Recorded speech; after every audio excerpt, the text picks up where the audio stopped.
Last year during the Lost Dragons Kickstarter, we were given this idea to make a Skeletal Dragon, which in D&D world it's usually called a Dracolich. I worked with Ollie, our concept artist, to nail down what we wanted, and this is the end result. Now, I'm not the sculptor. That would be Andrew Cothill of Recluse Studios. So if you clicked expecting like a ZBrush tutorial or something like that, I'm sorry to disappoint. This video is not that.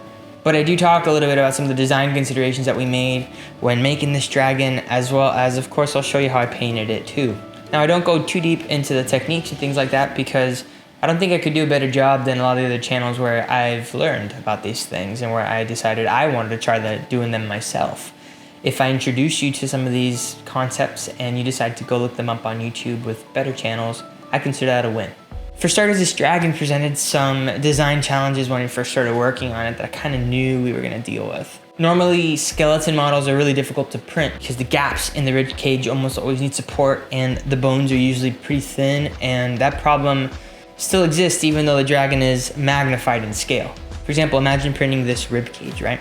The cleanup would leave a lot of additional artifact that I frankly wouldn't want to deal with. So we split the model wherever possible to avoid that. And we only support the areas that absolutely need it. Spoiler alert, it was a lot less than if we'd left it together. At least printing on an FDM printer like the Ender 3 that I have back there. This does mean though that we had to glue the halves together, and that's usually something I don't like to do, except in certain cases where I feel like it works with the model. This was one of those cases because the uneven bones and maybe some of the gaps felt kind of natural to me. It made me feel like this dragon is kind of being held together by magic, and that's what it is. But also bones crack over time, and this thing is ancient. Who knows how old it is? And so it's one of those things that just made sense to me, and I didn't feel like I really needed to fix it. And in the end result, I can't even tell, to be honest. So I don't regret that decision at all.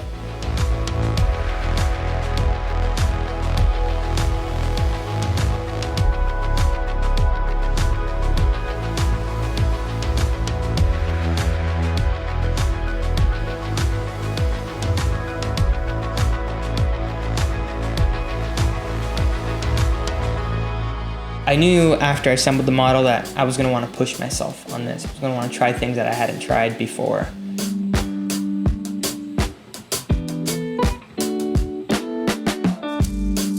My friend Chris Spots, who is a much better painter than I am, he always says that deliberate practice is the way to become a better painter, or a better anything really. But I'm pretty bad at deliberate practice, pretty impatient normally.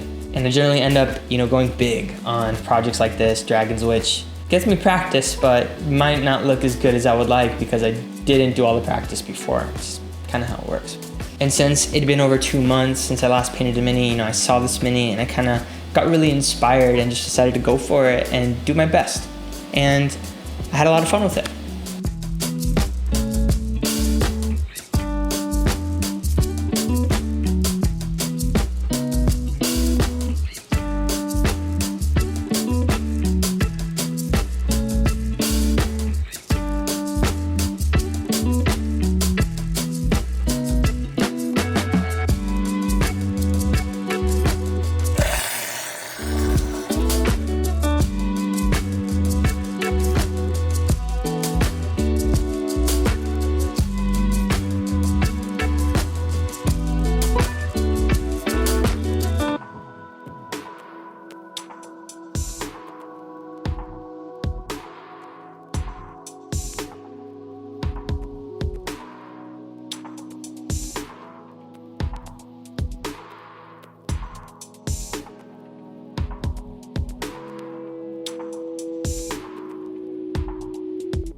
When I'm working on a mini like this, I usually set a goal of one technique that I really want to focus on when I'm working on it.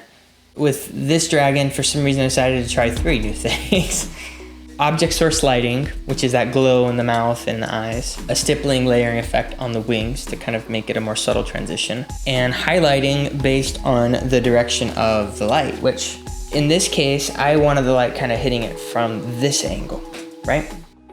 All of these things that I tried didn't turn out perfect. Paint job could use more contrast, and my blends could have been a lot cleaner, but I'm proud of this mini. I'm proud of how it turned out. This mini is a manifestation of my personal growth. It shows me that I'm getting better. that my prints are getting better. It's fitting then that today, the day I'm filming this, marks 1 year since I launched my first video on YouTube. I've grown a lot since then in pretty much every way possible. It's thanks to you, the viewers, for the support, the feedback, and for helping make the community what it is today. Big hug from me. I want to say a special thanks to the backers of the Kickstarter, because you guys don't know what it means to me that you would be willing to give a little bit of money just to support me and to support the channel and support what I'm doing here. I want to keep making awesome stuff for you guys. To those of you who backed me at the higher level, friend of Dragonkin, thank you so much. It means the world to me. I hope some of you seeing this video might be starting your own printing journey or maybe painting journey as well. We'll see this and see that you will be growing as you continue to practice, and it's okay if you're not as good as you want to be right now. If you're interested in a written kind of step-by-step with pictures guide of how I painted the Skeletal Dragon, it exists.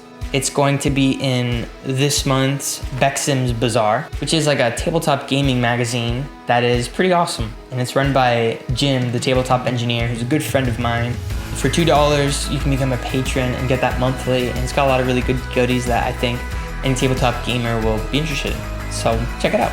If you have any feedback for me, or if there's any type of video maybe you'd like to see in the next year, feel free to comment below. Somebody else might want to see that same video too. Thanks for watching, happy printing, and happy gaming.